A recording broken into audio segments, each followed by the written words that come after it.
Hi, this is Venkat. వెంకట్తో ముఖాముఖి కార్యక్రమానికి స్వాగతం. ప్రశ్నించే దమ్ము నాకుంది, సమాధానం చెప్పే ధైర్యం మీకుందా? ఉంటే వెంకట్తో ముఖాముఖి కార్యక్రమానికి స్వాగతం.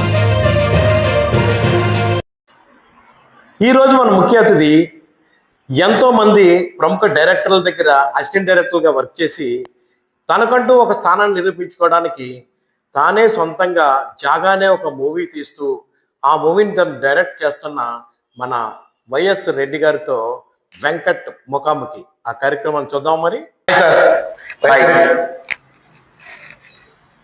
ఎనీవో congratulation sir. Thank you sir. మీ పోస్టల్ చూశాను, చాలా బాగున్నాయండి. Thank you sir. అసలు మీరు మూవీ తీస్తామనే ఐడియా మీకు ఎప్పటి నుంచి వచ్చిందండి? సార్ యాక్చువల్లీ ఇది నా చిన్నప్పటి నుంచి ఒక కళ అండి. ఓకే. ఎందుకంటే బేసిక్గా మాది నర్సీపట్నం. యాక్చువల్లీ నా పోస్టర్స్ కూడా నర్సీపట్నం గౌరవనీయుల చింతకాయల అయినభద్రుడు గారు వాళ్ళ అబ్బాయి చేతులు విజయ్ గారి చేతుల మీదుగా రిలీజ్ చేయడం జరిగింది సార్. అది మొన్న సంక్రాంతికి.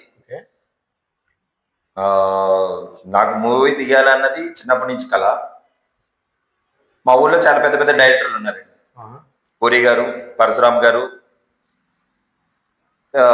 గుణశేఖర్ గారు, ఇలా చాలా ఎక్కువ డైరెక్టర్లు ఉన్నారు. పెద్ద డైరెక్టర్లు అందరూ మీ ఊరు నుంచే?